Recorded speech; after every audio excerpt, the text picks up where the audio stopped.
Kesempatan ini kami juga ingin menyampaikan KPK mengimbau kepada Bupati dan Sekda Kabupaten Kuansing agar kooperatif dan menyerahkan diri ke KPK karena keterangan dari Bupati dan juga Sekda dibutuhkan dalam proses hukum yang sedang berjalan di KPK saat ini. Jurnalis, selamat sore. Kami akan menyampaikan update terkait dengan kegiatan penyelidikan tertutup yang dilakukan oleh KPK di wilayah Kabupaten Kuantan Singingi, Kuansing, Provinsi Riau. Bahwa dalam peristiwa tertangkap tangan tersebut, tim penyelidik mengamankan sejumlah 10 orang.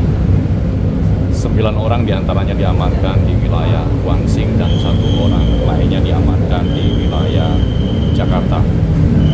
Dari 10 orang tersebut, KPK kemudian membawa ke gedung KPK Merah Putih dilakukan pemeriksaan secara intensif kepada sejumlah 5 orang, yaitu 3 orang dari pihak swasta, 1 orang merupakan PNS di Kabupaten Kuansing, dan 1 orang lainnya adalah pihak keluarga dari penyelenggara negara atau PN di Kabupaten Kuansing. Selain mengamankan para pihak, tim juga mengamankan barang bukti dalam peristiwa tertangkap tangan ini, yaitu barang bukti elektronik berupa transaksi keuangan. Selain itu juga tim mengamankan 1 unit kendaraan roda 4 yang diduga menjadi instrumen suap yang dilakukan oleh para pihak tersebut. Adapun perkara ini diduga berkaitan dengan dugaan suap untuk suatu jabatan di Kabupaten Kuansing. Selain itu, pada kesempatan ini kami juga ingin menyampaikan KPK mengimbau kepada Bupati dan Sekda Kabupaten Kuansing agar kooperatif dan menyerahkan diri ke KPK karena keterangan dari Bupati dan juga Sekda dibutuhkan dalam proses hukum yang sedang berjalan di KPK saat ini. Mungkin itu dulu, teman-teman, silahkan. Dalam OTT ini juga KPK menyegel 6 ruang kerja di Pemkab Kuansing dan 1 ruangan milik Ketua DPRD Kuansing. Apa benar, Mas?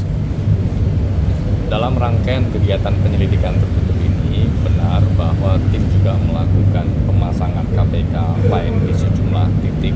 Artinya ketika ini nanti sudah bergulir pada tahap penyidikan, maka KPK melalui penyidik akan melakukan upaya paksa penggeledahan di sejumlah titik yang sudah dipasang KPK lain tersebut. Tentunya kegiatan penggeledahan adalah untuk memperoleh bukti-bukti tambahan untuk memperkuat alat bukti dalam penyidikan perkara ini. Dan dari rangkaian penyelidikan tertutup ini, sore tadi sudah dilakukan ekspos dan pimpinan sudah memutuskan bahwa perkara ini naik ke tahap penyidikan. Sehingga dalam proses atau tahap penyidikan ini, KPK kemudian nanti akan menetapkan para pihak sebagai tersangkanya. Mas, operasi tangkap tangan ini disinyalir ada kebocoran, ada informasi KPK nggak soal itu, benar atau nggak ada kebocoran? Kami akan terus menelusuri informasi tersebut. Yang pasti memang tim melakukan pencarian kepada pihak-pihak terkait, diantaranya Bupati dan juga Sekda yang sampai dengan saat ini belum ditemukan posisinya. Sehingga kami mengimbau dalam kesempatan ini kepada Bupati dan juga Sekda Kuansing untuk kooperatif menyerahkan diri ke KPK sehingga proses hukum yang sedang berjalan bisa dilakukan secara efektif. Mas, terkait pemeriksaan Dito hari ini, Mas, apa aja, Mas? Sebentar, kita ke Rio dulu. Mantan Menpora Dito Aryo Tejo kembali memenuhi panggilan KPK sebagai saksi dalam kasus dugaan korupsi kuota haji yang terus menjadi sorotan publik. Pemeriksaan ini dilakukan di tengah bergulirnya penyidikan yang telah menetapkan sejumlah tersangka, termasuk mantan Menteri Agama Yakut Kholil Qomas. Apa peran Dito dalam perkara ini dan sejauh mana perkembangan kasus kuota haji? Iya. Finish ya tuh? Iya, finish dong. Under 2 jam. Solo apa Indo terus? Relay kita perdana kita. هر موفقیت نظامی هر چقدر هم موفق باشد زمانی اون اثر موفقیت رو میتونیم ببینیم، یعنی آوردهای اون پیروزی رو میتونیم ببینیم، چه در حال چه در آینده و چه در تاریخ که میخوان قضاوت کنن که اون پیروزی از جهت حقوقی و سیاسی ثبت بشه، موندگار بشه. بدون دیپلماسی این زحمت عرصه میدان به ثمر نخواهد نشست. یه وقت این پیش میاد که ما در حوزه نظامی شرایطی فراهم میشه که دیپلماسی باید کار خودش رو انجام بده.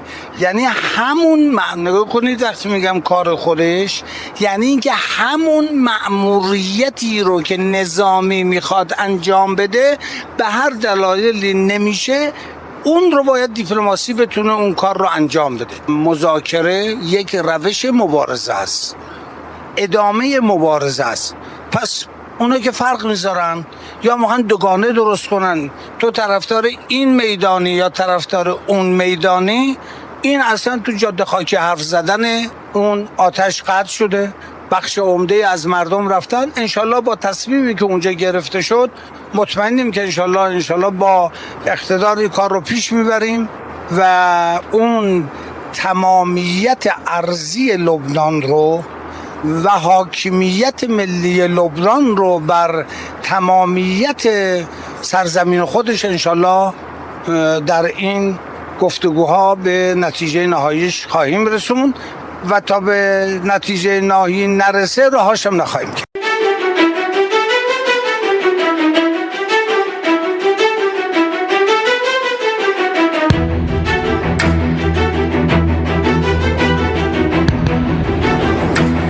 Presiden Amerika Serikat Donald Trump menegaskan Iran sudah tamat setelah perang yang berlangsung selama beberapa bulan.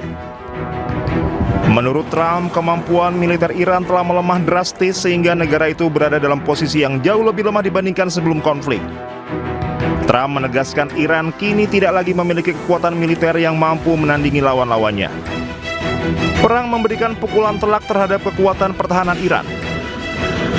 Angkatan udara dan angkatan laut Iran praktis sudah tidak berfungsi lagi akibat konflik tersebut. Berbagai sistem pertahanan utama Iran juga telah hancur.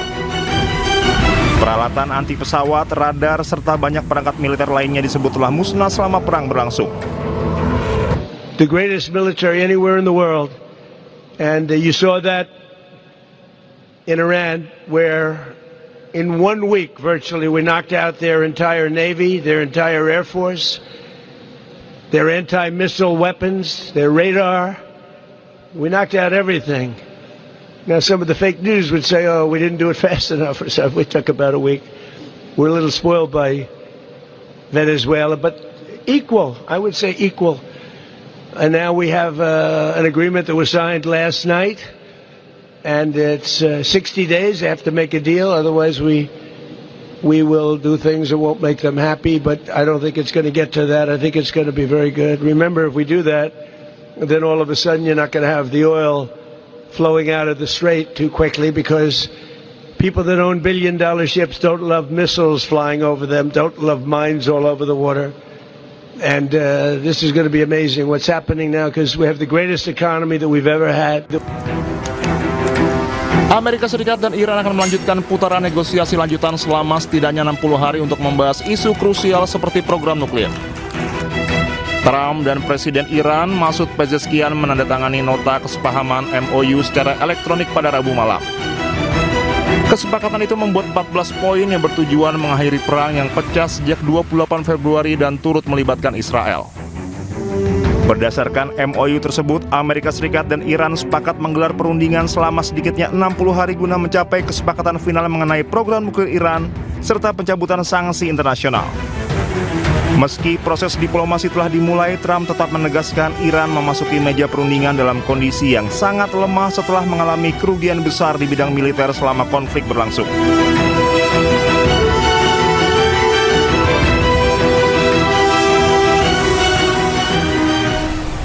Pengamat menyebut perundingan damai Amerika Serikat dan Iran sulit dicapai lantaran Israel terus menggempur wilayah Lebanon yang melanggar salah satu nota kesepahaman antara Amerika Serikat dan Iran. Karena nyatanya Amerika Serikat tidak mampu menekan Israel. Dan berikut dialog kami bersama pengamat hubungan internasional Presiden University, Bapak Teguh Reza Shah.